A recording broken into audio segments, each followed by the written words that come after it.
And as usual, the Skype quality starts going down the pan.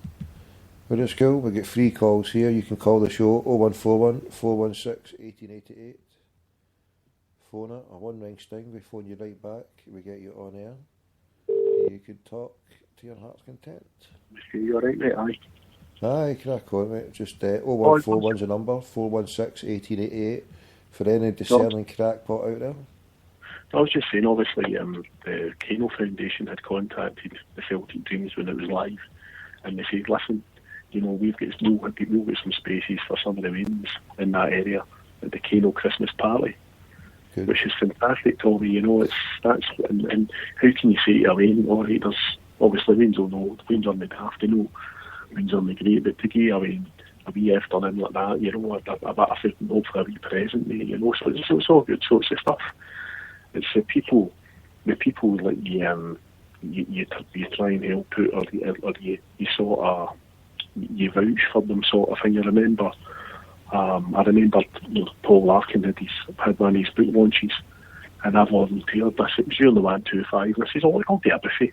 And we some 60s, and Susie gave us a hand doing it, and we made a couple of £100 for it. It was a great night, and gave it to the boys for the Celtic Graves, and then our good friend in America, Chaz, he had a charity event.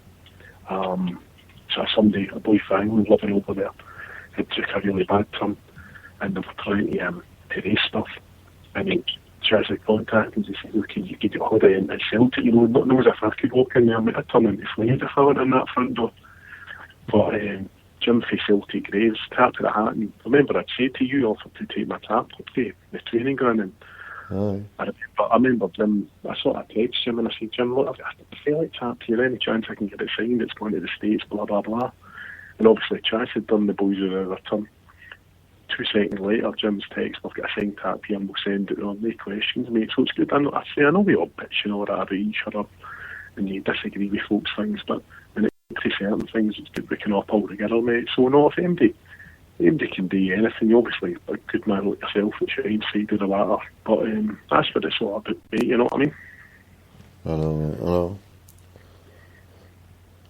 And it's a bit boring when they football. Ireland get beat 2-0 tonight, didn't it, by the Jerry's? What was the score with England?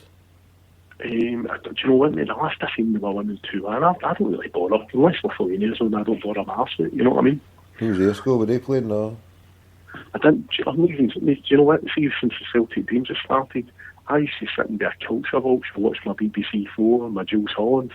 I miss it all now. I just, my telly's never on. I just do podcasts all the time now, you know. It's a way forward, mate. Who needs TV, mate? Who needs fucking TV? Pile of rubbish, mate. But no, so like a wee got a message off Thomas earlier on, so he's got a few things in the fire. Thomas Riley can do you it, so hopefully wait and see what happens after that. But no, as I said, the Celtic. Listen, here, just so I mentioned, but well, I've got in my head now. 3 o'clock. Only another 13 hours and 9 minutes for one of the most wonderful chats you'll ever hear anywhere, and that's the mad Yankee Doodle Dandy for Virginia now. Is he in Virginia or whatever it is, whatever state he's in, talking to Paul Larkin about the Asterix years.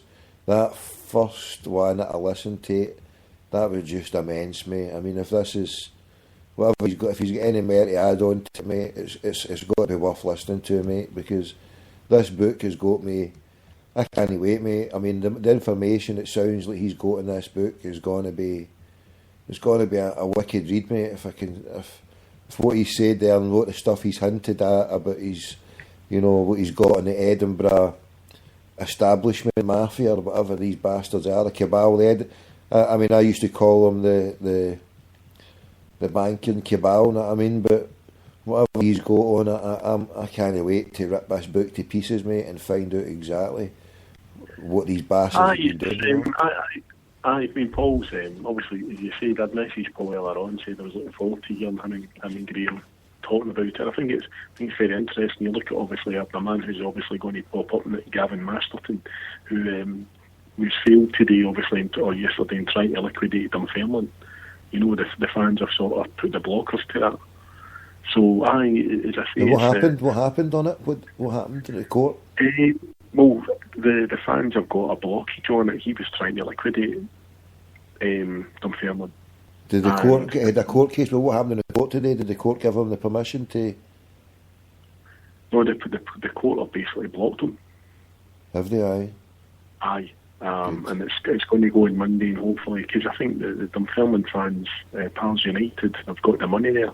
You know, and you look at Kilmarnock as well. All these clubs of the fans have got together and say, right, we've got money. So, and you wonder the absolute failure at the Big House. You know that they're all saying now that the latest is that Dave King can come in, but he wants to bring your old mucker Paul Murray with him. I listened to Michael Grant. He was on Sportscene, whatever you want to call it, on Thursday night. And Michael Grant's an excellent journalist. I always enjoyed to have a wee bit of dialogue with him on Twitter about the old Aberdeen team of the 80s. And he had a couple of journalists on. He had the famous Ibrox investor, Roddy Forsyth, and he had Stephen McGowan, I think it's Expressi rights or whatever, and it was as if Mr. King was just going to stroll in the door, nothing to do. So it's quite ironic. I was trying to put a tweet together, Tommy, but it wouldn't have worked out. So the Big House has been owned by a scamp who owned a castle. It then moved on to a scamp who bought a castle, and it's now going to go to a scamp for the castle, it's the Castle Malconty. So imagine these cunts with fucking tax dodgers, mate. I mean, I remember talking to, I think it was Henry Clarkson, and the game that they're running now, if that was to be the case, that it came in with King, then that would sit well with a conspiracy theory. I think a true card with him, with the fact that Murray set it all up for White to take the fall, and the person who was the heir apparent but couldn't take it, well, it was in the current condition, so I had to go through car wash bankruptcy, what they call it in the USA, where all the shite gets Chapter 11 bankruptcy, where all the shite gets washed off and only the rump is left of any goodness. The part that produces anything is kept. So what they did is they just washed all their debts, they walk on, and it's fucking galling me. Anytime I hear it saying, oh, we need investment, I just keep thinking of the butcher, the baker, the candlestick maker, and the wee fucking face painter who's been bumped. I mean, the game's a bogey, man. I'd have to ask you, the fella Sean you've had on a couple of times, the boy who works in the city, he interacted in the Celtic team. So I'd be very interested, because obviously there's a cloud over Dave King and his past and his ability to go into working at Ibrox after being part of a board that was liquidated. But surely he's come out and said that he would need more shares investment. But surely the City of London wouldn't allow another share issue after the last one failed so tremendously with a loss of money. Am I right in saying that? There was a blockage on it that says the City of London would be very reluctant to allow another share issue.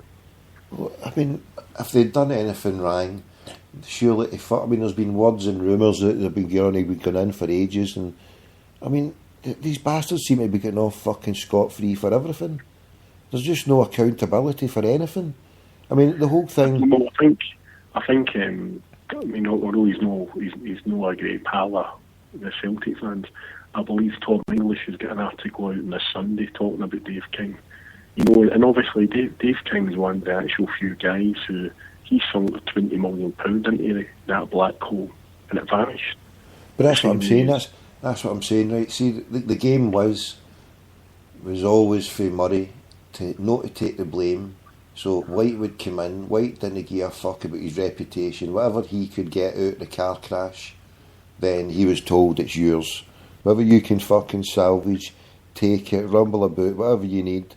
But because the damage was fucking done, the train crash was set to go, Murray hadn't paid his fucking bills, the banks were bumped, they used Ticketus or whatever fucking bunch of crackpot investors who probably were happy to take a loss on it because they could have used it as a tax write-off for fucking other stuff. So they might have been happy to take that as a write-off at one side, and then the truth is, King, well, he's going to come back in after a couple of years of fucking absolute madness and mayhem. The Chapter 11 bankruptcy, more or less, car washed it out, and he takes a rump back now because, well, that was his payoff for it all. You lost the 20 million, so there you go, you can have the fucking thing, because I don't see Joe Lewis or Enoch fucking on the scene. I don't see Ticketus on the scene. So, and the tax man and BDO are fucking occupied with I don't know what. I mean, it's just another scam that is part of the capitalist system that you can get away with. I mean, this is the sickness of this capitalist system, that how they can phoenix a company, they can crash and burn, they can make the taxpayer fucking sit there and suffer, while people sit there in fucking food banks and getting fucking handouts and being told that, oh, because you don't take a job that is a fucking pittance and is going to make you worse off than what you fucking are, so because you don't do that, then you lose your benefits for a month. Yet these dirty bastards who have shafted the economy, fucked everybody over, from the butcher, the baker, the candlestick fucking maker, and Hector Bambector, the fucking taxpayer has to pay, and yet they swan there, they can fucking, look at all the Gillespie cunts, and they're sitting there in their mansions and their big houses. Murray, he's sitting in fucking Charlotte Square with his accountants and fucking lawyers the last time I spoke to the wanker. And then you look at all these bastards who are, what do you call them? I mean, they don't get assets stripped at all. Tommy, I think it's a fucking joke. This country's laws are a joke, mate. The whole fucking capital system's a joke. The thing, I mean, I've seen, and obviously the Ibrox rumours and what was happening there sort of was going for a few years, but you know, when you see the Glazers talking about that they need to do a share issue to keep Man United afloat. When did they say that? That was during the week. I'm going to have to raise £250 million. You know, and if to keep them afloat. I don't know. Hopefully the regulators will be listening. But there was a fantastic Panorama show a few years ago, before I was on Twitter and all that, and it showed you the fact that the Glazers owned all these shopping malls in the States, and they were losing a fortune on them because, a bit like maybe the Fort or something, outdoor malls, obviously they've got a bit of climate for it, saying that the units were all lying empty, they were losing a fortune on it, and when they bought it, or they took a loan to get Manchester United, the Manchester United profits were actually going straight over to America to fund their businesses. And that's what they did, yeah? Aye. And that was in Panorama, BBC One. It's probably available to watch on YouTube. And that was a fantastic bit of journalism showing you this is what they've done and this is what they're doing. But as you see, I mean, for me, I think it was quite the eagerness of the majority of Scottish journalism. And you look at today, Donald Fraser of the BBC Scotland. Donald put out his like monthly stats, and the Daily Record is dying on its arse. You know, it's nosediving again. You know, and I know that Celtic Research Centre of Celtic Underground are put out tweets saying, listen, you know, unfollow this paper, etc. But you look at the fact, for me, the to use one of your terms, Tommy, the financial vandalism that happened, because the Seville team, you mean, if Scottish football had been run properly, we would never have seen that. I know at Celtic Park, we may have seen Henry Larsson. He was just a gift, you know. He came in a Moses basket up the Clyde, but certainly we would never have seen Chris Sutton. We would have never seen John Hartson, etc., because we were playing outside the football limits we should have been. And you look at a club like Kilmarnock, but it's a family club, and I use this term family loosely, but you know what I mean. It's a small community club.